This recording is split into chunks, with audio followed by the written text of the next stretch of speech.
Welcome back. In my last video, we discussed continuity and the intermediate value theorem. Today, in topic 5, we're going to discuss finding horizontal asymptotes of functions by taking limits as x approaches infinity. Now, in pre-calculus, we teach you how to find horizontal asymptotes of rational functions, that is, functions that are polynomials divided by polynomials.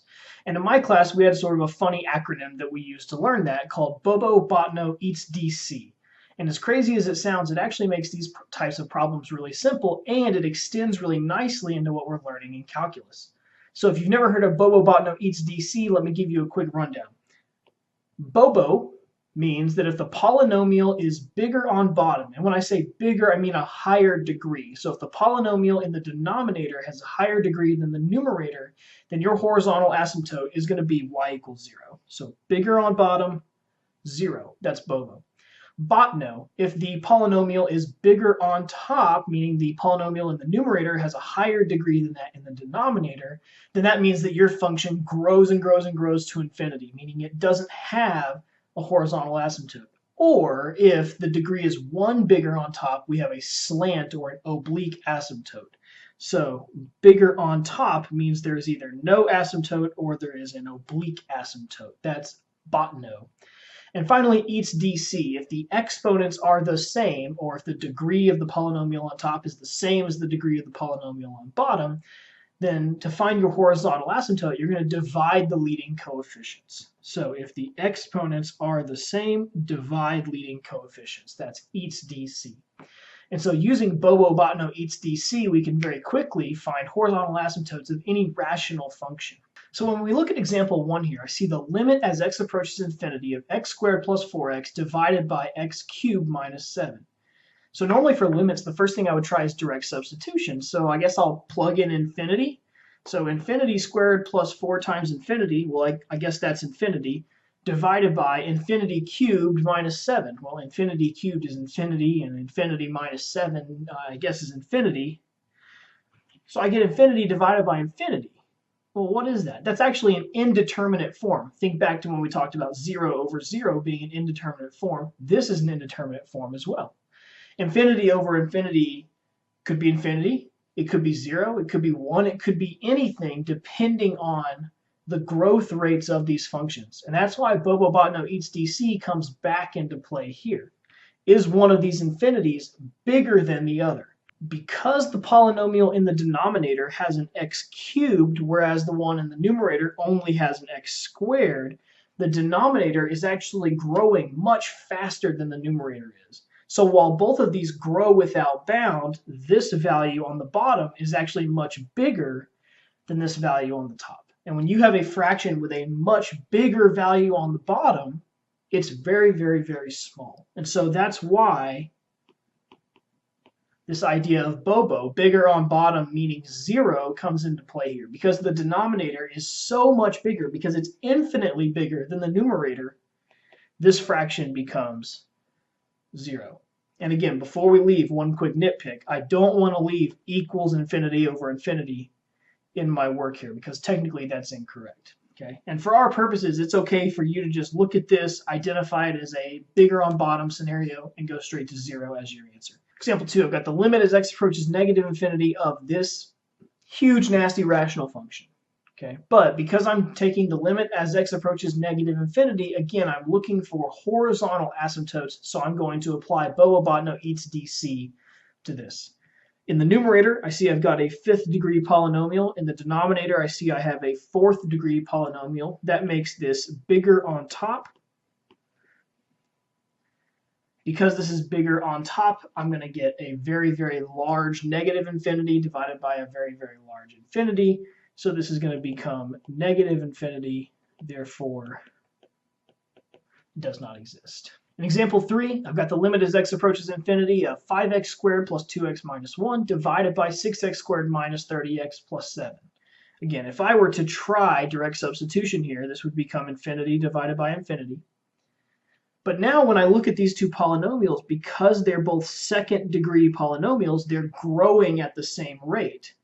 So no matter how far along they are, as x gets bigger and bigger and bigger and bigger and bigger, the ratio of 5 over 6 is going to stay the same all the way along. And that's why this is an eats DC situation.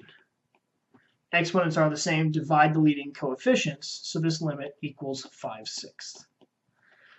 So when you're taking a limit as x approaches infinity of a rational function, remember Bobo-Botno eats DC. But what if you're not dealing with a polynomial divided by a polynomial?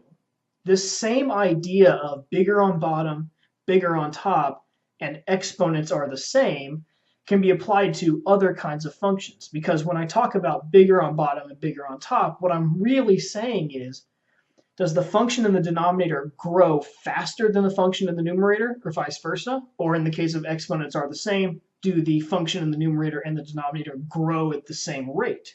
So to take Bobo-Botno eats DC and extend it, what we need to do is consider what kinds of functions grow faster than others. Okay? For reference, here's polynomials, the types of functions we've been dealing with before. Polynomials grow quickly, but not nearly as fast as exponentials. Something like 2 to the x power grows way faster than x to the 20th power, for example. And above exponentials, what grows even faster than that are factorials. Meanwhile, at the bottom of our growth rate list, we have logarithms. Logarithms are sort of the poster child for slow growth. The natural log of x grows way, way slower than x squared or e to the x or x factorial or anything else. So when we look at a fraction and we're trying to decide if the function on top has a higher or smaller growth rate than the function on the bottom, we're going to consider this ladder of dominance to decide if one function dominates the other. So taking these ideas of Bobo-Botno eats DC and relative growth rates, we're going to combine them in example 4. Find the limit as x approaches infinity of 3x squared divided by the natural log of 4x. So I see it's a limit as x goes to infinity. As soon as I see that, I'm thinking Bobo-Botno eats DC, but this is not polynomial divided by polynomial. So when I ask myself, is this bigger on top, bigger on bottom, or the same, I'm thinking about the relative growth rates of these functions. On top, I have a polynomial. On bottom, I have a logarithm. Which one grows faster? The polynomial does. So this is bigger on top. And recall that if it's bigger on top, there's no horizontal asymptote because it grows on and on and on to infinity. So this limit equals infinity, therefore it does not exist. In example 5, I've got the limit as x approaches infinity of x to the 100th power divided by e to the 2x power. Again, I want to know which one of these grows faster. Don't be fooled by the 100. X to the 100th is still a polynomial function, and e to the 2x is an exponential function.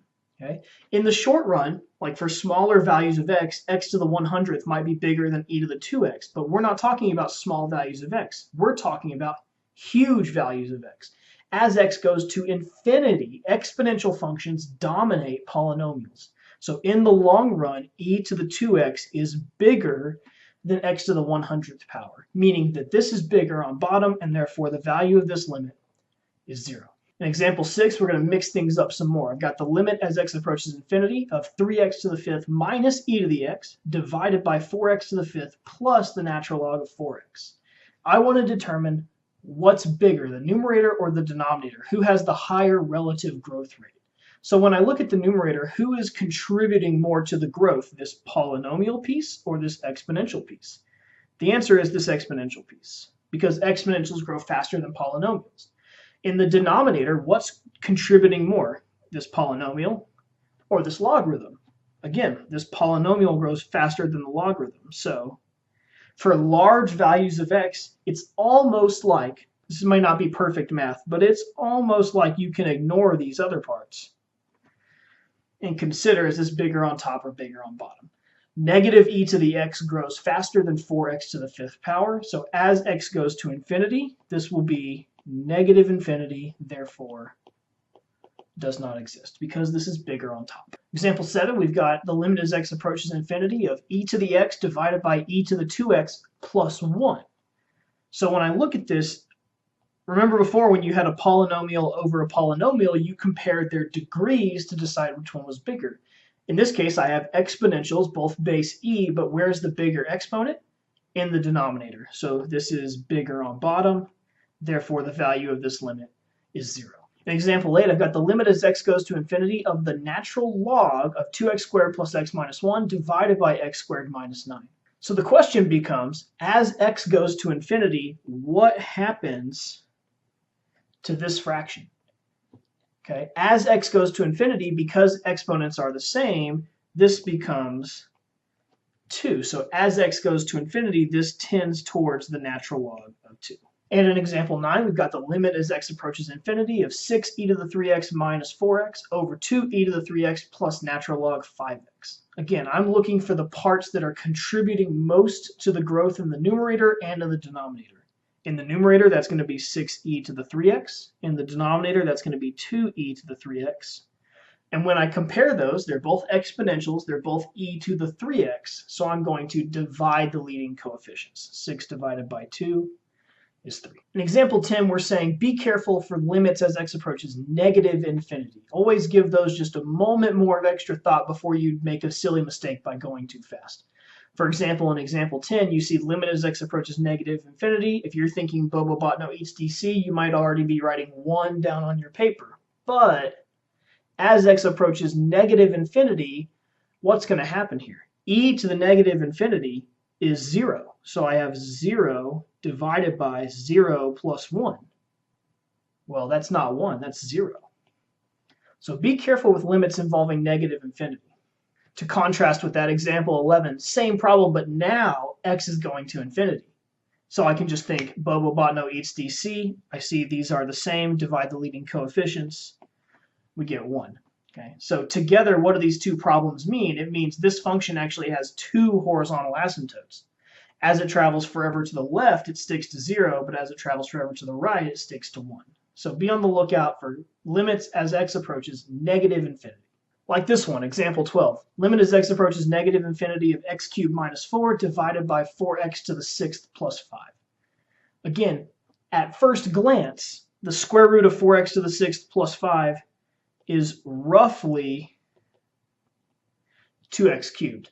And so you would look at this and think for very, very large values of x, we can basically ignore these constants right here, and you're tempted to say it's 1 over 2. However, the numerator, negative infinity cubed, is negative. The denominator, the square root of 4 times negative infinity to the 6th, is positive. So this ends up being negative 1/2 instead of positive 1/2. All right, on to our AP problems. 2008 AB number 10 says the function f is given by ax squared plus 12 over x squared plus b. The figure above shows a portion of the graph. Which of the following could be the values of the constants a and b? So when I look at this, there's two things I notice right away. I have a horizontal asymptote at 3. So as x goes to infinity, this should give me 3. So when I look at ax squared over x squared, because this is an eats DC type problem, a must be 3. Then I notice the vertical asymptote at 2. A vertical asymptote at 2 means that plugging in 2 should make my denominator equal 0. So what that tells me is that this plus b right here needs to be a minus 4. Because if I plug 2 into x squared minus 4, I'll get 0. So b is negative 4. And that tells me that my answer is D. 2008 BC number 28. This one's a little bit tricky. Function f is given by sine of x plus 1 over x squared. Which of the following statements are true? Option 1, the graph of f has a horizontal asymptote at y equals 0. So we need to ask ourselves, what is the limit as x goes to infinity of this function? As x goes to infinity, x plus 1 over x squared is going to tend to 0 because it's bigger on bottom, and sine of 0 is 0. So we will have a horizontal asymptote of y equals 0. Option 2, the graph has a horizontal asymptote of y equal 1. Not so, we just decided it has a horizontal asymptote at 0. Option 3 is kind of a trick though. The graph of f has a vertical asymptote at x equals 0. A lot of people would be tempted to say yes because plugging in 0 makes this fraction divide by 0. Okay, but what we need to remember is this graph that we learned earlier in the year. Sine of 1 over x. Do we remember what sine of 1 over x did at the origin? That's the graph that oscillated. It bounced back and forth an infinite number of times as x got closer and closer to 0. So as x plus 1 over x squared gets closer and closer and closer to 0, this graph is going to behave similarly to this graph. So both are going to oscillate and not have a vertical asymptote. So it turns out the only option here that was true is option number 1. So my answer is A. Last one for today, 2012, ABBC number 21. The line y = 5 is a horizontal asymptote to the graph of which of the following functions? So what I'm thinking is, which one of these would Bobo-Botno HDC yield 5 as an answer? Okay. Looking at A, sine 5x over x is bigger on bottom, that's going to have 0. Looking at B, y = 5x doesn't have a horizontal asymptote. Looking at C, y = 1 over x minus 5 is bigger on bottom, so its horizontal asymptote is 0. D, y = 5x over 1 minus x. If I divide leading coefficients, I get -5, so that's out. And E, 20x squared minus x over 1 plus 4x squared. 20 divided by 4 is 5, so my answer is E. So, to recap, to find a limit as x approaches infinity is the same as finding a horizontal asymptote of a function. So recall Bobo-Botno HDC as a tool for finding horizontal asymptotes. If a function is bigger on bottom, the horizontal asymptote is 0. If it's bigger on top, it doesn't have a horizontal asymptote. And if the exponents are the same, then you're going to divide the leading coefficients. Then we took that and we expanded it to cover all functions, not just rational polynomial functions, by introducing the ladder of dominance. At the bottom, the slowest growing function we have are logarithms, then polynomials grow faster than that, exponentials grow faster than that, factorials grow faster than that. So when we're determining if something is bigger on top, we can determine the relative growth rates of those different kinds of functions. Hope that helps. Thanks for watching.